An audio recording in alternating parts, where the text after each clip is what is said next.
It's me, Joseph DeGangi from Artisons Painting and Remodeling. Been on a hiatus for a while, just working all the time, so I haven't made any videos. Here I'm taking care of a friend's house, and I'm going to demonstrate how to fill cracks in concrete or stucco, any cementatious product, with siliconized caulk, elastomeric caulk, different types of caulking, and to match the texture so it doesn't stick out like a sore thumb. I'm the owner of Artisons Painting and Remodeling. We're located out of Brookfield, Illinois. We serve Cook County, DuPage County, Will County, Chicago, and all the surrounding towns. We are the top-rated painting company in Illinois. This is right before Christmas in 2022. So, like I said, I'm taking care of a friend's house. Don't have all the tools I normally have, but I'm helping out a friend and figured I would do some instructional video in the process. So, they put some foam here. We don't have hammers to recess these or remove them. You can use concrete fill for these. But today, we're going to show you if you're a homeowner and you're stuck on a budget, or you just have caulk that's applicable and can be painted, how to take care of these issues. Plus, caulk expands and contracts at a greater rate, especially if you're using elastomeric caulk. So these cracks won't reopen in the future. And then you want to match the texture so it's not a tacky look. It doesn't flash or stand out. So first we're going to just scrape this down. Here I got a really beautiful, obviously used scraper. Again, not working with all my normal tool set, but you got to work with what you have when you're on vacation, helping out a buddy. So I'm going to scrape this down.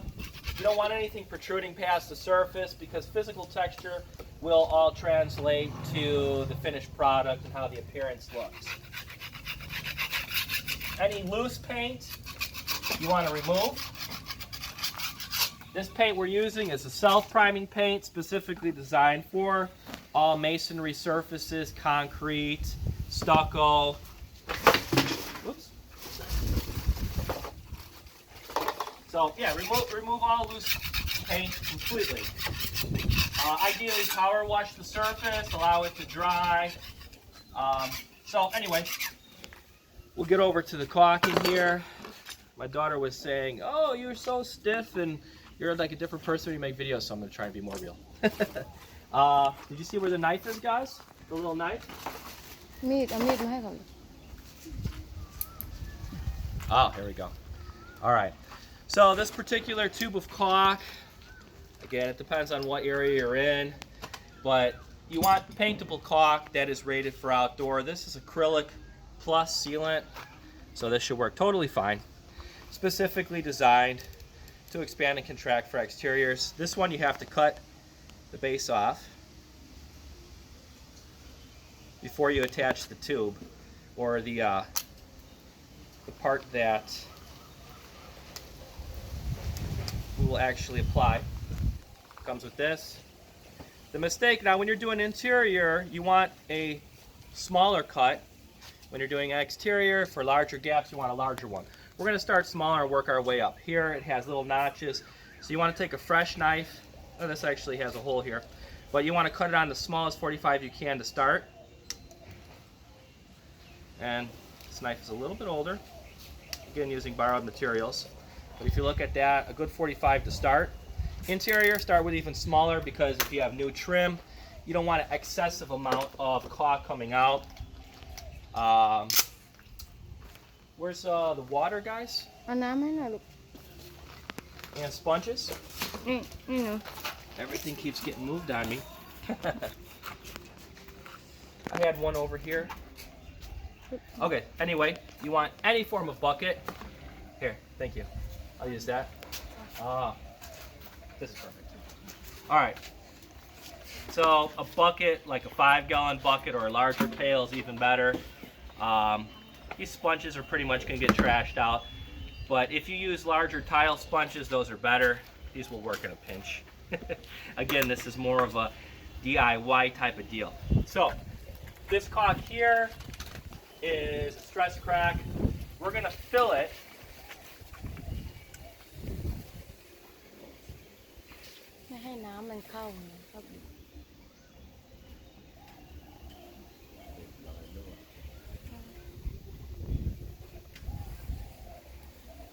And we want to get it in the crack really well. The areas we missed, Again, this is a little bit more rough in it because it's exterior. Some guns have no drip feature. This we want to take the tension off. Keep it on an area. We got this dropped off here, but it will have some caulking ooze out. Swipe it down. So I want to work it into the stress crack. Sounds kind of dirty. Work it into the crack a little bit. We want to completely fill it and actually overfill it if we can. I'm going to take a little bit of the extra caulk I have here. This caulk is water soluble. You don't want to use pure silicone. We want to technically overfill it. There's multiple tricks. Caulk is one of the best things you could use for certain situations. Now, the reason I keep sponge in a bucket with me, we'll take off the excess. Now what we want to do is give it some texture. So if I took too much off and you see the crack still there, what you do is you wring it out and then you dab it, and it should match the texture on here. So I didn't like how that turned out. I took too much off when I wiped it down. So I'm going to overfill it again. I'll just do one quick pass over the whole thing, because it seemed every caulk is different. This is not one I'm particularly have used before, but it is same type of deal. So you can bring out your sponge. Now you can come here, you smooth it out with your finger. A wet finger will really help smooth out the caulk well. Now we want to retain that texture, so we'll come here.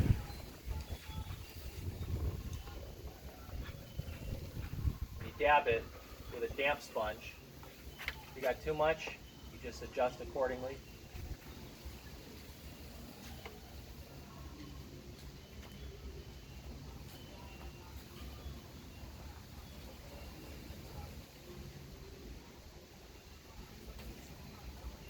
And this way, you can match that rougher texture that you see on here. Again, if I see some areas I don't like, I'll go over those again. If it filled in too much, or I took too much off, you can even take your finger too to kind of disperse it. But and you do want to fill that crack really well initially, because if it doesn't get filled in there, that's what's like kind of the glue that expands and contracts that holds it together.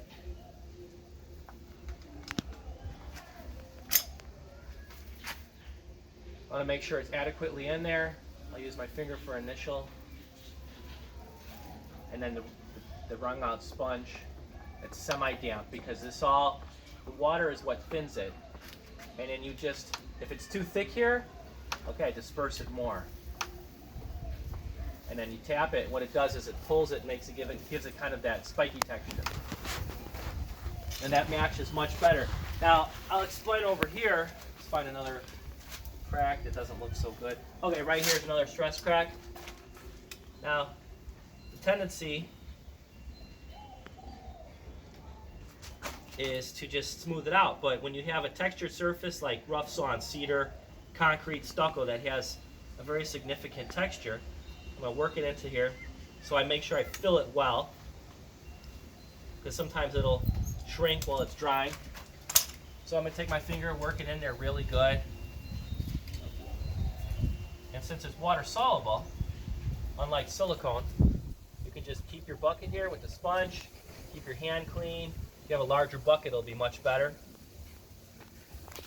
Now what I'm going to try to do is just disperse it more.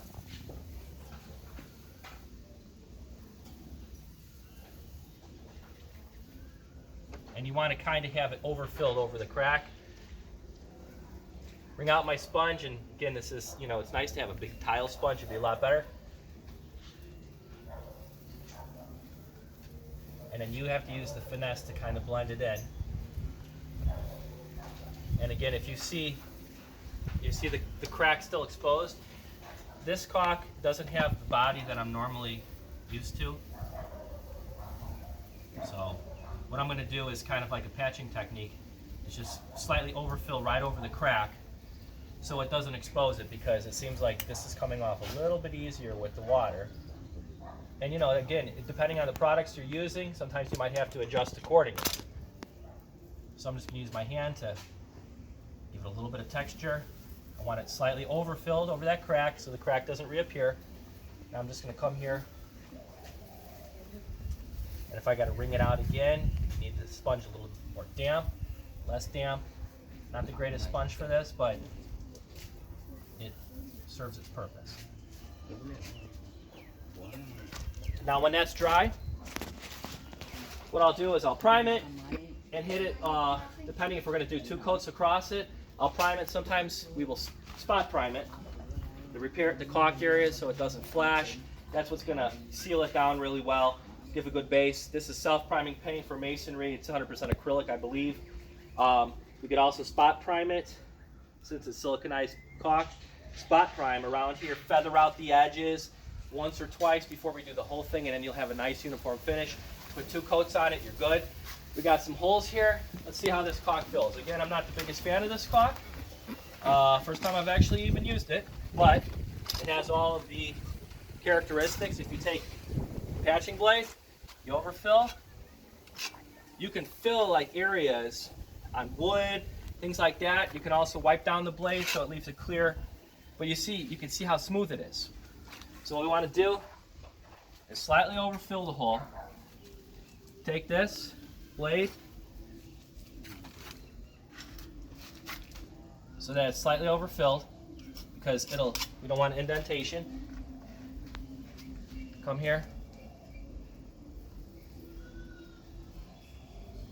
And again, if you're not happy with the result, it took a little bit too much out, just fill it a little bit more. So if you overfill, you can even use your hand. But again, this is all water soluble. Keep a clean bucket so you can keep your hands wet.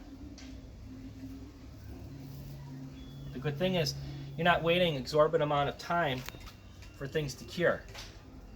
And the caulking, if you get it quick dry too, it'll dry in 15 to 30 minutes. Boom. If you need to get it done in a day, you do all your prep work first, move along. So you can see how that blended pretty well. Naturally, you're going to have a lot of different variations, but if you have a smooth area, like here, so I'm going to overfill it.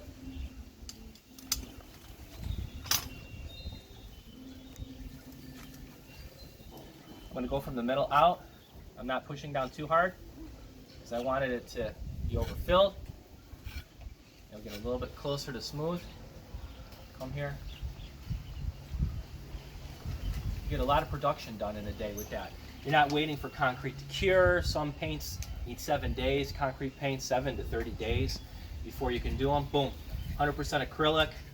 It's a lot faster if you're doing home repairs and things. Plus, you're going to get a lot better expansion and contraction out of these joints here. And if I'm not 100% happy with how some of this looks, especially if I put a coat of spot priming paint on there, like, hey, you know what? That doesn't look as good as I want it to be. I'm going to put another little layer across here. Fill it. Maybe you got to build it up a little bit, depending. But everything is, there's some finesse to it. It's not just, this is exactly how you do it, especially with textured surfaces, older surfaces. And some situations, if you're not used to using a specific type of caulk or paint, you might have to compensate. I want to fill that in a little bit more. Is my assistant in there?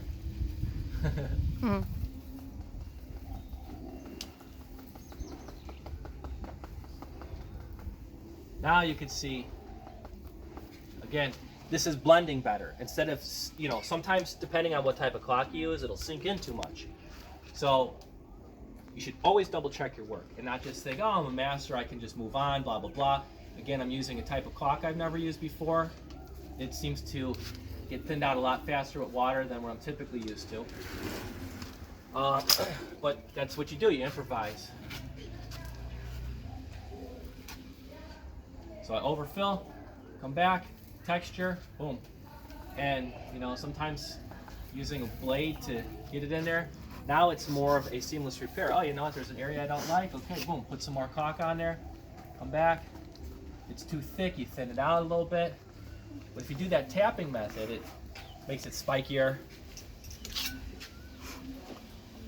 And you want a seamless blend. You want it to blend back in. And then, like I said, this is not going to crack again. It's going to be more resilient because it's got better flexibility than a rigid cementatious type of product. It's like, okay, you know what? Don't like that too much. Just going to hit it up. Now, it just depends on your level of pickiness. Again, like most.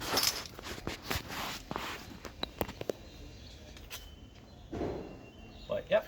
I learned a long time ago caulking is really good for a lot of things because of its flexibility. Sometimes bondos and things will work their way out of wood because wood expands and contracts a lot. Now, if I had a really sharp blade, I would cut these out, pull them out, fill them. These probably you could do with bondo, or you use, this is a big void in here, I would use a spray foam filler to fill it up, let it cure, scrape it down, then you can patch it. But yeah, that's pretty much it. That's a quick, basic on how to fill these cracks. And sometimes you might have to put a little bit more finesse on them, like this. If I don't like that, depending on how picky I am, I'm kind of a perfectionist. Come along here, one more quick little line. And then clean up all your tools right away with water, so you're not having an issue with your stuff getting gummed up or ruined. So this way I kind of overfilled it, skimmed it across, boom, because I didn't like how that was filling in the crack too much. Now you want to feather out the edges so you're getting a blend instead of real hard to find edges. Now again, after this dries and I spot prime it with primer or paint and I don't like how it looks, if it sank into the crack more than I like, I can fill it again, go back at it. But that's the good thing about quick dry siliconized acrylic caulks, elastomerics, depending on what kind of caulk you're using. High performance, it dries in 4 hours or 30 minutes. You can do all your prep work first, then you come out, you edge out, cut in all your areas, start to roll. If you see things you don't like on the first coat, the finish coat is where you should make sure before you do a finish coat everything's perfect. But always spot prime or spot paint your areas prior to doing the whole thing, even if you're doing 2 coats, so you don't risk anything. Let's see how this one goes over here real quick too. So here's one more crack. See if we can streamline this down. Take my finger to fill it, back and forth to get in that gap really well. And I want to thin this out a little bit because it's just too thick. Bring out your sponge. This water's getting a little grody, so if you have a big 5-gallon bucket, then you can dump it out.